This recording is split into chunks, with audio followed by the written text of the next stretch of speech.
Bienvenidos a Caminos Cristianos. Si su alma anhela una comprensión más profunda de los misterios de Dios y las verdades que sustentan nuestra fe, sepan que no han llegado aquí por casualidad.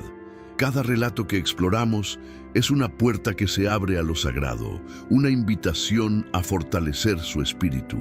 Para que no se pierdan ninguna de estas revelaciones que podrían ser la respuesta que buscan en sus oraciones, los invitamos a suscribirse a nuestro canal. Formen parte de esta comunidad que camina unida, buscando la luz y el conocimiento que vienen de lo alto, asegurándose de que su fe se cimiente en la sólida roca de la palabra. Antes de que se consumara el sacrificio supremo en el Monte Calvario, dividiendo el tiempo de la eternidad, el mundo de los muertos poseía una geografía espiritual inmutable y solemne. Este reino, llamado Seol en la tradición hebrea, no era un abismo de inconsciencia, sino un vasto receptáculo de almas en espera. Allí, la esencia de cada hombre y mujer permanecía dolorosamente consciente, despojada de sus posesiones terrenales y máscaras sociales. La muerte no era un fin, sino una transición a una realidad donde las consecuencias de las decisiones tomadas en la vida se manifestaban con absoluta e ineludible claridad. Un lugar donde la verdadera naturaleza de cada persona se exponía bajo una luz que no provenía de ningún sol. Este reino de almas, sin embargo, no era una llanura homogénea de espera. Estaba dividido por una división invisible, pero absoluta, establecida por la propia justicia divina. A un lado había una morada de paz y consuelo, un lugar de luminoso reposo conocido como el seno de Abraham. Allí eran llevados los espíritus de los justos, aquellos que en vida caminaron por la fe, incluso a la sombra de la promesa. No era la gloria final del cielo, sino un paraíso de comunión y esperanza, donde los fieles, como el pobre Lázaro, eran acogidos por el patriarca de la fe, encontrando alivio a sus dolores terrenales y esperando serenamente el cumplimiento de la redención que les había sido asegurada. Al otro lado, en aterrador contraste, se encontraba la segunda región, el lugar del tormento.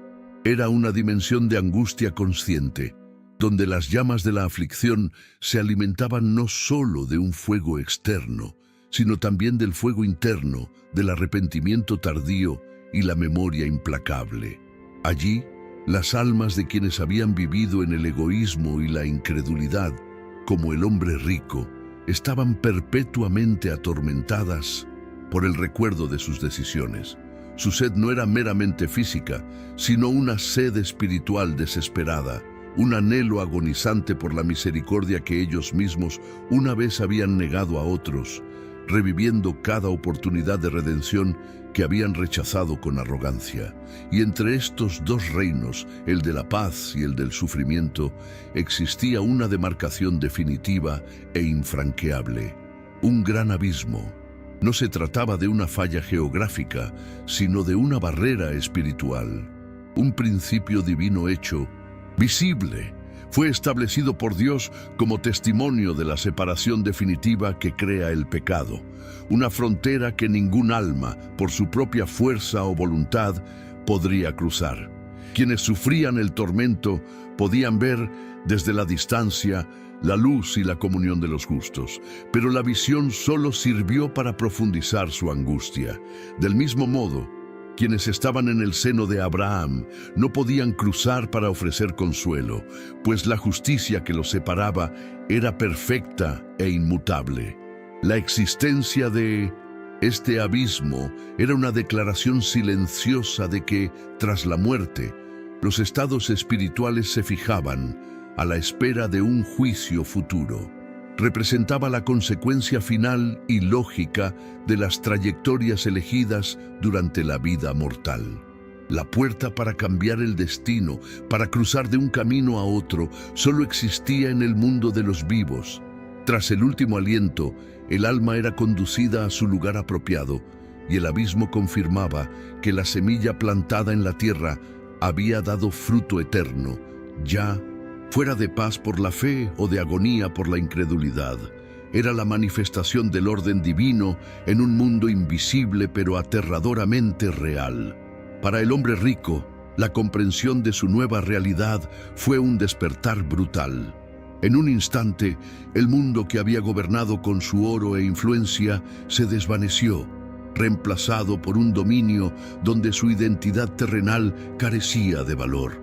Él, que nunca había conocido la privación, ahora sentía una sed que trascendía lo físico, una sequedad en su alma que ninguna riqueza podía saciar. El fuego que lo rodeaba era real, pero la llama más intensa ardía en su interior. Era la llama de la retrospectiva, la repentina y aterradora comprensión de que había invertido toda su existencia en un reino que ahora se revelaba como polvo e ilusión.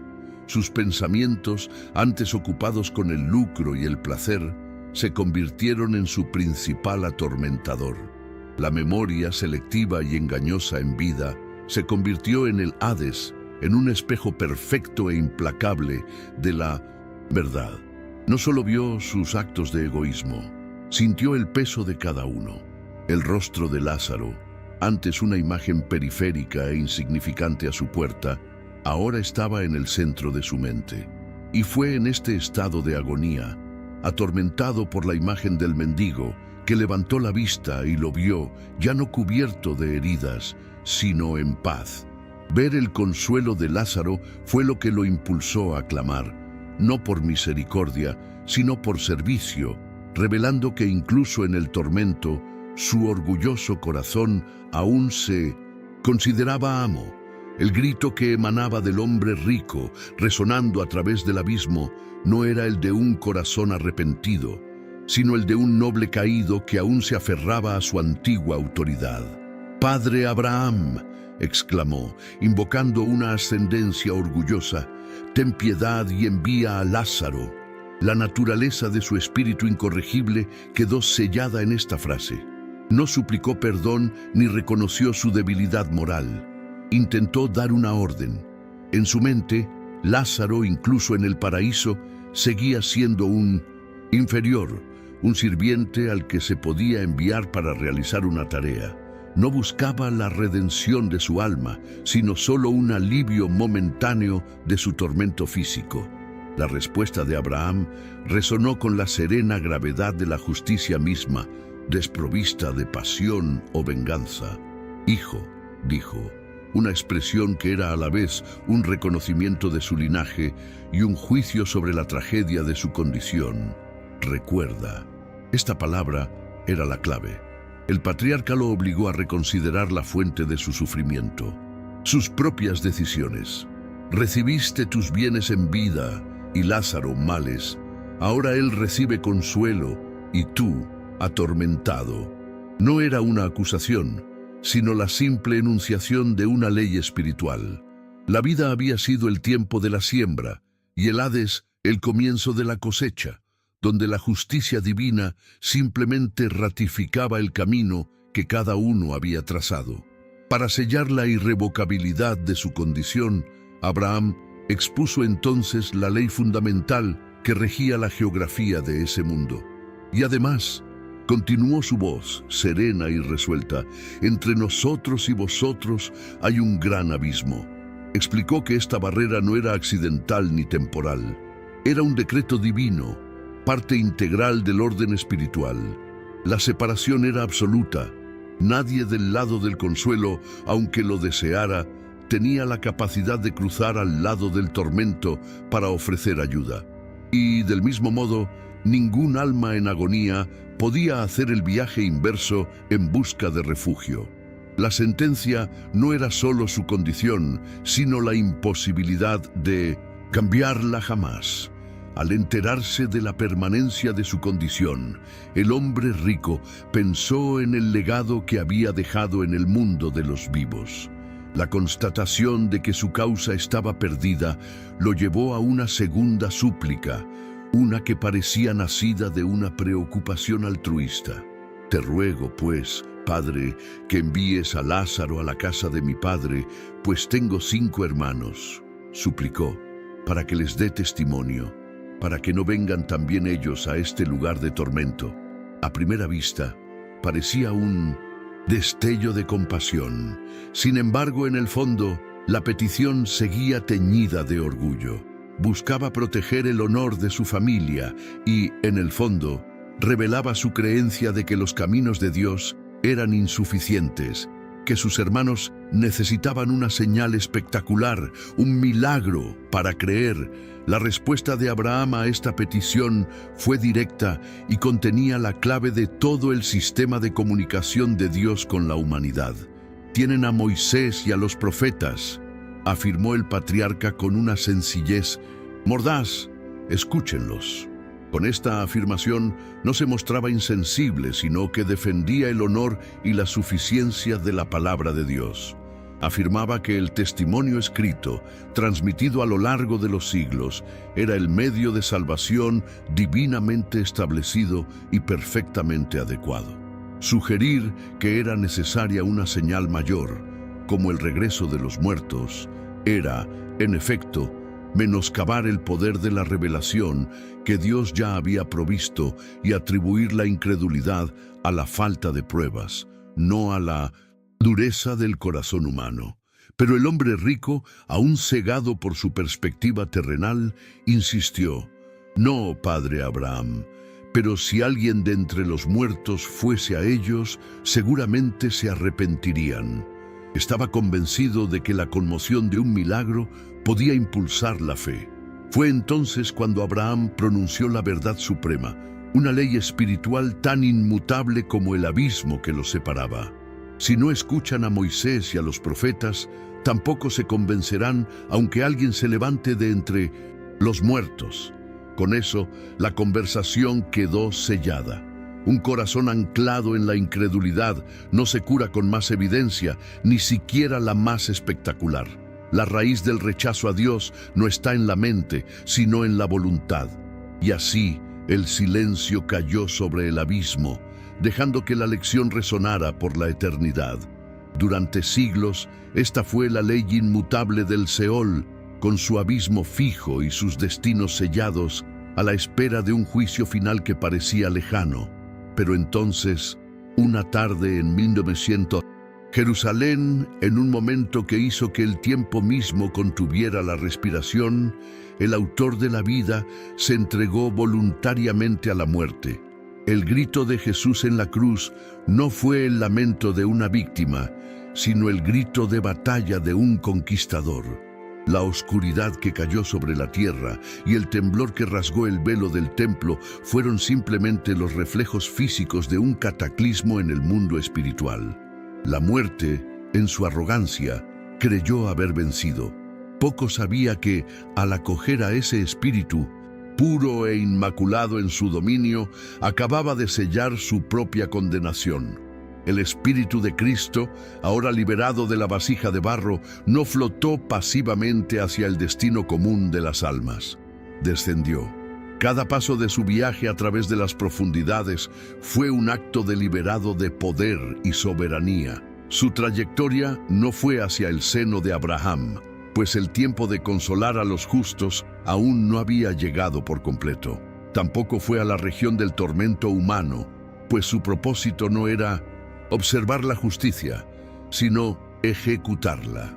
Había una misión prioritaria, una confrontación estratégica que debía ocurrir primero. Atravesó las capas familiares del Hades, moviéndose con autoridad hacia una prisión más antigua y profunda, un lugar de confinamiento para una categoría diferente de rebeldes. Este lugar al que se dirigía el Espíritu de Cristo era una sección sellada del abismo, conocida por los antiguos como el Tártaro, una mazmorra de máxima seguridad en el reino espiritual. La oscuridad allí no era simplemente ausencia de luz, sino una sustancia pesada y opresiva, una manifestación de la ira de Dios contenida en reserva. Los grilletes de la oscuridad que aprisionaban a sus habitantes no eran de hierro, sino forjados por la propia palabra de juicio del Creador. restringían no solo sus movimientos, sino la esencia y el poder mismo de esos seres. Era un lugar de absoluto silencio y aislamiento total, donde la única percepción era el peso aplastante de un crimen imperdonable y la ineludible espera de una condena final. Los seres encadenados en esta prisión abisal fueron los artífices de la más profunda corrupción antediluviana. Eran los ángeles que, como se detalla en las Escrituras, no mantuvieron su estado original, sino que abandonaron su morada celestial. Impulsados por una lujuria impía, cruzaron la frontera prohibida entre el cielo y la tierra, uniéndose con mujeres humanas en una unión abominable. El propósito de este acto no fue meramente ver la descendencia de la mujer, el linaje humano del que se había prometido al Mesías. Fue una rebelión estratégica contra el plan de redención de Dios, un pecado de tal magnitud que requirió un encarcelamiento sin precedentes. En este silencio eterno y oscuridad absoluta, algo ocurrió por primera vez desde la creación. Una luz penetró.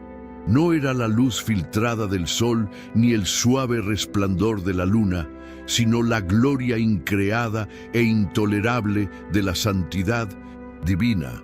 El Espíritu de Cristo entró en el Tártaro y su mera presencia fue una fuerza invasora.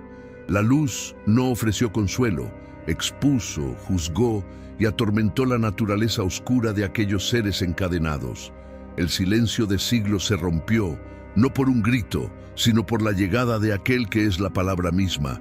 Ante ellos, con poder incuestionable, se alzaba la encarnación del linaje que buscaban corromper, el heredero del reino que buscaban sabotear. Entonces predicó, pero esta no fue una predicación de arrepentimiento ni una oferta de salvación. La palabra que se usa en las Escrituras para este evento no implica un llamado evangelístico, sino una proclamación, como la de un general victorioso que declara el resultado de una guerra en territorio enemigo. Jesús no descendió a esa prisión para darles una segunda oportunidad. Su destino ya estaba sellado. Vino a anunciar su victoria. Proclamó que el plan de redención que intentaron destruir de raíz se había consumado perfectamente en la cruz. Declaró que su poder había sido quebrantado, que la simiente de la mujer había aplastado la cabeza de la serpiente y que su sacrificio era definitivo y absoluto. La proclamación de Cristo resonó en el vacío, no como un sonido, sino como una verdad que se grabó en la conciencia de los ángeles encarcelados. Para ellos fue el golpe final. Cualquier esperanza de que su antiguo crimen hubiera frustrado de algún modo el plan de Dios se extinguió al instante. Ellos, que en su arrogancia habían intentado reescribir el destino de la humanidad, se vieron obligados a presenciar el triunfo final del linaje que habían pretendido contaminar. La certeza del éxito del sacrificio en la cruz se convirtió en parte de su prisión, un tormento intelectual y espiritual que sobrepasó las propias cadenas. Su rebelión no solo fracasó, sino que, en última instancia, sirvió para glorificar el poder y la sabiduría del Dios al que habían desafiado. Este acto en el Tártaro fue una maniobra estratégica y deliberada. Al enfrentarse primero a los prisioneros más antiguos y de mayor rango de la rebelión espiritual, Jesús sentó un precedente. Fue una demostración de poder a todo el reino invisible, una notificación de que la guerra por la creación se había ganado. Si aquellos seres cuya transgresión había sido tan grave que merecía un encarcelamiento especial, se sometían a su autoridad, entonces ningún poder ni principado de las tinieblas podría resistir su dominio.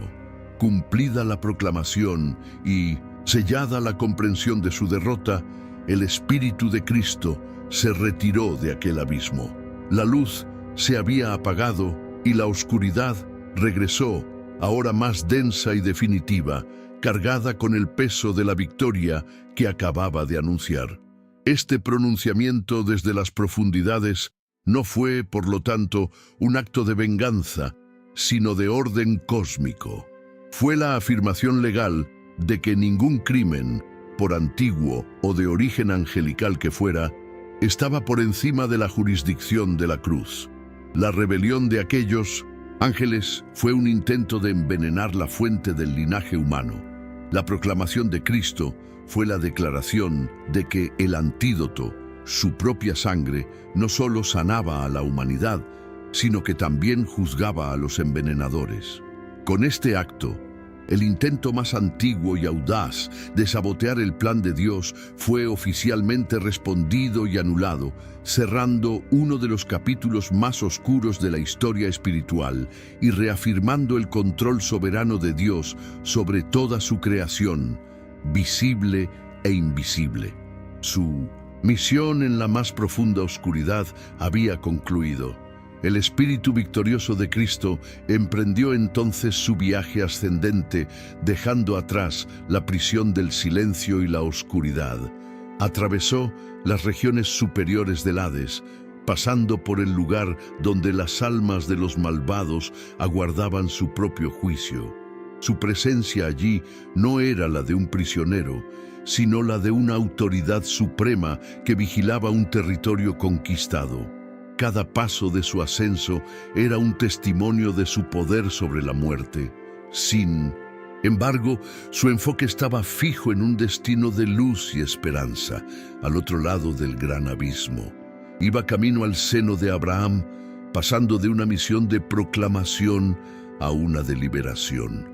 Al otro lado del gran abismo, en el lugar de consuelo conocido como el seno de Abraham, reinaba una paz expectante.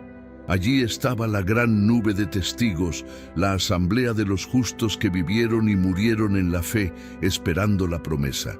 Abel, el primer mártir; Moisés, el gran legislador; David, el rey conforme al corazón de Dios; Isaías, quien profetizó de este preciso momento. Todos ellos estaban allí, en un estado de honor y descanso, libres de las tribulaciones de la vida terrenal. Sin embargo, incluso en el paraíso, eran cautivos.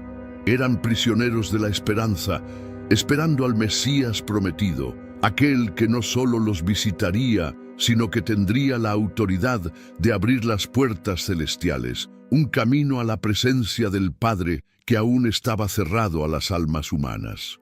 Fue a esta congregación de santos a quien el Espíritu de Cristo se dirigió, cruzando la frontera infranqueable del abismo, no como un visitante, sino como el rey que vino a reclamar a su pueblo. Su llegada no fue una invasión de luz cegadora, sino el amanecer de un amanecer largamente esperado. Un silencio de profundo reconocimiento cayó sobre la multitud de los justos. Abraham vio el cumplimiento del pacto hecho bajo las estrellas de Harán. David vio a su Señor, de quien profetizó que no abandonaría su alma en el Seol. Juan el Bautista vio en gloria al Cordero de Dios, cuyo camino había preparado. En un momento de pura revelación espiritual, todos comprendieron: la espera había terminado. El libertador estaba entre ellos. La voz de Cristo resonó entonces en el paraíso, no con el estruendo del juicio, sino con la claridad de una promesa cumplida. Les habló de la obra consumada en la cruz. Les explicó que la sangre de los toros y los machos cabríos que conocían era solo una sombra, pero que su propia sangre, derramada una sola vez, había satisfecho la justicia divina para siempre. Anunció que la fe por la que habían vivido, a menudo como peregrinos y extranjeros en la tierra, había sido honrada. Cada acto de obediencia, cada sacrificio, cada palabra profética que apuntaba a este día, había sido sopesada y hallada fiel. La redención que habían anhelado desde lejos estaba ahora ante ellos, personificada en su glorioso espíritu. La deuda estaba pagada, la victoria estaba ganada. Al oír sus palabras, La naturaleza misma de aquel lugar se transformó. El seno de Abraham, que durante tanto tiempo había sido un hogar de honorable espera, se convirtió en el punto de partida de un éxodo de proporciones cósmicas. Este fue el cumplimiento de la liberación que la Pascua en Egipto solo prefiguró. Jesús, como un Moisés nuevo y más grande, estaba allí no solo para visitar a su pueblo en cautiverio, sino para guiarlo. Él, que ahora poseía las llaves de la muerte y del Hades, se disponía a usar esta autoridad para abrir un camino que nadie había recorrido jamás, el camino para salir del Seol y entrar en la patria celestial. La espera había terminado, y el viaje a casa estaba a punto de comenzar. Entonces se formó la gran procesión. A la cabeza, abriendo camino, no iba un ángel ni un arcángel, sino el Hijo mismo, el Rey de la Gloria en su triunfo espiritual. Y tras él, en una columna de luz y alegría, seguían los frutos de su victoria, la vasta congregación de los justos. Todos los que habían muerto, esperando la promesa, marchaban ahora en busca de su cumplimiento.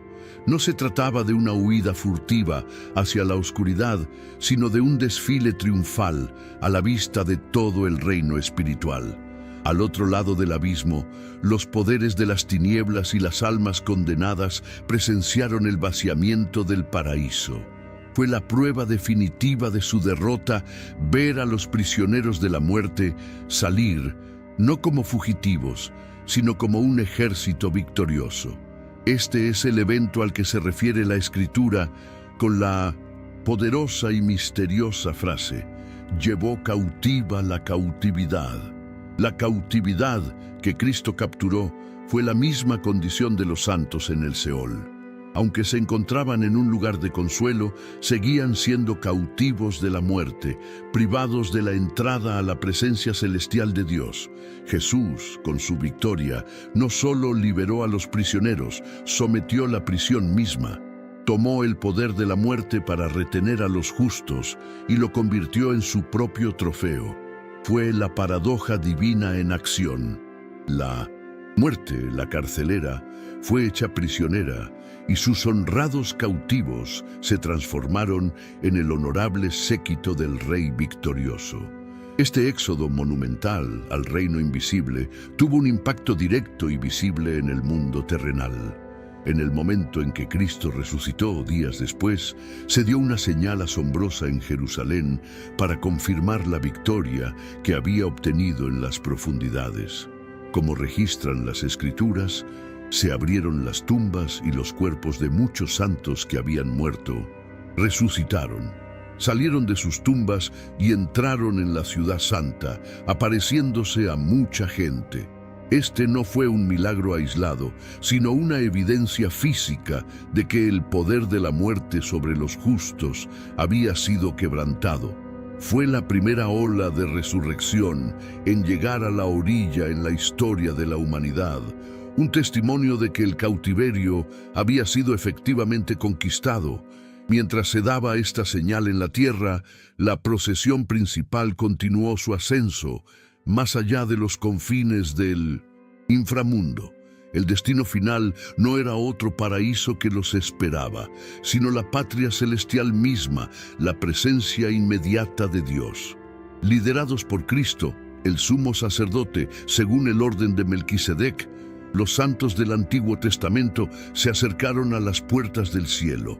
Por primera vez, una delegación de la humanidad redimida estaba a punto de entrar en la sala del trono del universo. Jesús, como precursor, presentó al Padre las primicias de su obra redentora. Con este acto, el seno de Abraham se vació y el paraíso fue trasladado permanentemente al Señor, abriendo un camino nuevo y directo para todos los creyentes que lo seguirían. Las acciones de Cristo en el inframundo fueron, de hecho, fases de una única y soberana campaña de conquista. La proclamación en el Tártaro significó la subyugación de los rebeldes de más alto rango. La liberación de los santos significó el rescate de los ciudadanos del reino. Ahora, quedaba el objetivo final y más crucial: tomar posesión legal y definitiva de todo el territorio. La guerra no terminaría hasta que la autoridad sobre la muerte y el Hades, un dominio usurpado por Satanás desde la caída del Edén, fuera transferida permanentemente a su legítimo rey. Era hora de reclamar las llaves de la fortaleza enemiga, un acto de transferencia de poder legítimamente ganado en la cruz. Para comprender la magnitud de esta conquista, es necesario recordar que, mediante el pecado de Adán, Satanás obtuvo una posición legal. La Escritura afirma que poseía el poder de la muerte. Esto no significa que fuera el amo de la vida, sino que usó la muerte, la consecuencia del pecado, como su principal instrumento de poder. El miedo a la muerte era la cadena con la que mantenía esclavizada a la humanidad. El Hades era su dominio, el vasto campo de prisioneros que el pecado le proporcionó. Él era el acusador, el carcelero, y la muerte era la sentencia que se deleitaba en ver ejecutada, pues cada alma que caía bajo su dominio parecía validar su rebelión contra Dios. La estrategia divina para esta conquista fue un acto de justicia perfecta. Todo el poder de Satanás y el dominio de la muerte se basaban en una sola premisa legal: el pecado. La muerte era la paga del pecado. Por lo tanto, solo tenía derecho sobre los pecadores. Cuando Cristo, el único ser humano que nunca pecó, se sometió voluntariamente a la muerte, permitió que el sistema del enemigo cometiera un error fatal. La muerte intentó reclamar a alguien sobre quien no tenía ningún derecho. Al hacerlo, se extralimitó en su autoridad, y en este acto de injusticia, su poder legal fue quebrantado. Jesús no destruyó la muerte con fuerza bruta, sino con su justicia perfecta, satisfaciendo la ley y al mismo tiempo exponiendo la ilegalidad del tirano. Este acto de anulación legal es lo que las Escrituras describen como el momento en que Cristo despojó a los principados y potestades. En la cruz tomó el registro escrito de nuestra deuda, las acusaciones legales que el diablo usó para condenarnos, y lo clavó en el madero, cancelándolo para siempre. Lo que para el mundo parecía el colmo de la debilidad y la vergüenza, fue, en realidad, el escenario de la humillación pública de todo el reino de las tinieblas. Satanás y sus huestes fueron despojados de su arma principal, el derecho a acusar. Fueron exhibidos como generales derrotados, desarmados y avergonzados por el mismo instrumento que creían usar para su mayor victoria. Como consecuencia directa de este triunfo, se produjo la transferencia de autoridad. Este es el significado de la solemne declaración de Cristo resucitado a Juan en la isla de Patmos: tengo las llaves de la muerte y del Hades. Las llaves, en cualquier cultura, son el símbolo supremo de posesión, acceso y control. Antes de la cruz, Satanás las empuñaba como un carcelero. Tras la victoria de Cristo, le fueron arrebatadas. Este no fue un acto simbólico, sino una transacción de autoridad real en el universo. Desde ese momento, Jesús ostentó el poder soberano de abrir y cerrar las puertas del inframundo. Nadie entraba ni salía de ese reino sin su orden. El antiguo tirano fue depuesto. El objetivo final de esta toma de poder fue, en esencia, un acto de liberación. El plan de Dios no era solo derrotar al diablo, sino liberar a sus cautivos.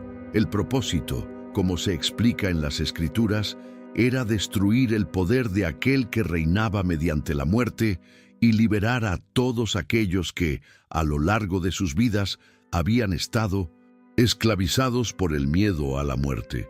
La adquisición de las llaves significó romper las cadenas. Para la humanidad, esto significó que la muerte ya no tenía por qué ser el final aterrador. Para los creyentes, se transformó de un precipicio en una puerta, de un enemigo final en un pasaje custodiado por el mismo Salvador. La mayor arma psicológica de Satanás, el miedo a la mortalidad, fue desarmada. Esta transferencia de autoridad fue, por lo tanto, un acto definitivo e irrevocable. No fue una victoria parcial en una guerra en curso, sino el acontecimiento que decidió el resultado del conflicto cósmico. La prueba pública e innegable de este logro se presentó al mundo en la mañana del tercer día. La resurrección de Cristo fue la demostración visible de que la muerte ya no tenía poder ni derecho sobre él. El nuevo poseedor de las llaves ya no podía ser cautivo en su propia prisión. La tumba vacía de Jerusalén se convirtió así en el monumento eterno de esta victoria, un testimonio para todas las generaciones de que el dominio sobre el último enemigo había cambiado de manos para siempre. Las ramificaciones de esta conquista, sin embargo, resonaron más allá del destino de la humanidad y del dominio de la muerte. Fue un punto de inflexión para todo el cosmos. La victoria de Jesús sobre el poder de Satanás fue la garantía de que toda la creación que gemía bajo la esclavitud de la corrupción algún día sería restaurada. Fue la declaración de que la rebelión que comenzó en el cielo terminaría en completa subyugación y que el universo finalmente sería purificado y reconciliado con su Creador. La toma de las llaves del Hades no fue solo un acto de redención para la humanidad, sino el acto inaugural de la restauración de todas las cosas bajo el legítimo gobierno del Rey de Reyes. Esta victoria fundamental redefinió la experiencia humana de la mortalidad. Para todos los que se refugian en el sacrificio de Cristo, la muerte ha sido despojada de su terror. El valle de sombra de 1900. Muerte, antaño un dominio de miedo dominado por el enemigo, se ha convertido en un camino que el mismo buen pastor ha recorrido y ahora custodia. El aguijón de la muerte fue el pecado y la fuerza del pecado fue la ley. Cristo satisfizo ambos en la cruz, eliminando el veneno del aguijón. Así, el creyente ya no ve el fin de la vida como un salto en la oscuridad, sino como un paso seguro. La muerte se ha transformado de verdugo en sierva, obligada a guiar el alma de los justos directamente a la presencia de su Salvador. En consecuencia, el estatus del antiguo poseedor de las llaves ha sido degradado permanentemente. Satanás ha sido destronado de su posición como señor del imperio de la muerte. Aunque su maliciosa influencia aún se siente en el mundo, actúa como un tirano depuesto, un rey exiliado cuyo poder legal ha sido revocado. Puede rugir como un león, pero la cruz le ha quitado sus colmillos y garras cuando se trata del destino eterno de los creyentes. Su única estrategia restante es el engaño, intentar convencer a la humanidad de que la victoria de Cristo no fue completa o de que la libertad no está disponible. Opera con tiempo prestado, sabiendo que su juicio final quedó sellado en el momento en que le arrebataron las llaves del Hades. Por lo tanto, el período entre la muerte de Cristo el viernes y su resurrección el domingo no fue un interludio de inactividad, sino un período de intensa actividad soberana. Mientras su cuerpo descansaba en la tumba, su espíritu ejecutaba la campaña espiritual más compleja y victoriosa jamás librada. En una sola operación continua, juzgó la antigua rebelión, liberó a los justos cautivos, despojó a los poderes demoníacos de su autoridad y tomó el control del reino de la muerte. Cada paso era una pieza de un plan perfecto, concebido antes de la fundación del mundo, para redimir a la humanidad y restaurar el orden divino en el cosmos. Con estos actos, la obra de redención se completó en todas las dimensiones, visibles e invisibles. El sacrificio en la cruz fue el pago. El descenso y la conquista del Hades fue la ejecución de la escritura de posesión. El antiguo orden del Seol, con su división y larga espera, fue oficialmente desmantelado. se abrió el nuevo y vivo camino a la presencia de Dios. La muerte ya no era el punto final, el infierno ya no era el destino inevitable, y el diablo ya no era el carcelero con poder legal. La victoria fue absoluta, la conquista total, y la autoridad de Jesucristo como Señor sobre vivos y muertos quedó establecida por toda la eternidad. La geografía del mundo invisible, por lo tanto, ha sido alterada para siempre. La antigua estructura del Seol, con su paraíso de espera y su lugar de tormento separado por un abismo, ha sido suplantada por una nueva realidad. La obra de Cristo ha redibujado el mapa de la eternidad. Para quienes lo reciben, la muerte ya no es un descenso a un reino de sombras, sino una ascensión inmediata a la presencia del Padre. El paraíso ha sido trasladado. Para quienes lo rechazan, el lugar de tormento permanece, ahora con el peso adicional del conocimiento de que la redención no solo fue ofrecida, sino que se ganó triunfalmente, y aún así fue ignorada. El abismo ahora lo define la fe, o la falta de ella. En definitiva, todo este viaje épico a través de las profundidades se reduce a una verdad central: la cuestión de las llaves. Jesucristo, mediante su muerte y resurrección, asumió toda la autoridad sobre la vida, la muerte y el más allá. Posee las llaves que pueden cerrar las puertas del Hades y abrirlas de la Nueva Jerusalén. Logró esta conquista no para demostrar su poder, sino para ofrecer un camino. La historia de su descenso y victoria no es solo un hecho teológico, sino una invitación existencial que resuena hasta el día de hoy, recordándonos que el dueño de todas las llaves espera pacientemente a que cada uno de nosotros le entregue la llave de su corazón. Reflexionar sobre este viaje de 3 días es adentrarse en el insondable misterio de la sabiduría divina. Cada detalle, desde la antigua rebelión de los ángeles hasta el clamor egoísta del hombre rico, fue un hilo tejido por la soberanía divina en el tapiz de la redención. El enemigo, en su astucia, creyó ejecutar sus propios planes, moviendo las piezas en su tablero de poder, solo para descubrir al final que cada movimiento simplemente cumplía el guión del rey. Esta es la suprema ironía de la cruz.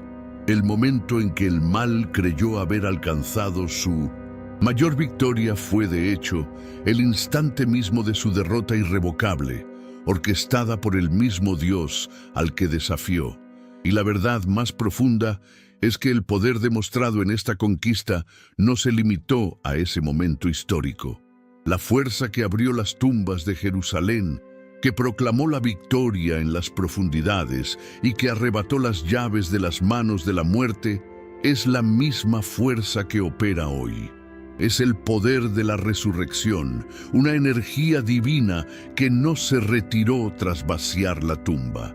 Es el mismo poder disponible para liberar un alma del cautiverio del pecado, sanar un corazón destrozado por el dolor y dar esperanza en medio de la desesperación. La victoria sobre el Hades no fue solo un evento para recordar, sino una fuente de poder a la que se podía acceder. La historia del descenso de Cristo es, por lo tanto, la revelación de su verdadera identidad como el Rey guerrero. Él no es solo el Cordero sacrificial que se entregó pasivamente, sino también el León de Judá que invadió territorio enemigo para cazar. Entró solo en la fortaleza de la muerte, despojó a su gobernante, reescribió sus leyes, liberó a sus cautivos y emergió con las llaves del reino en sus manos. Este rey, que ejerció su autoridad incluso en las profundidades del abismo, ahora reina desde un trono celestial, esperando el día en que su victoria, ya consumada en lo invisible, se manifieste plenamente en lo visible, cuando toda rodilla se doble ante él. Que meditar en esta profunda victoria afiance su fe en una roca sólida Historias como esta nos muestran que el cristianismo no es un conjunto de vanas esperanzas, sino la celebración de un triunfo ya alcanzado en los rincones más oscuros del universo.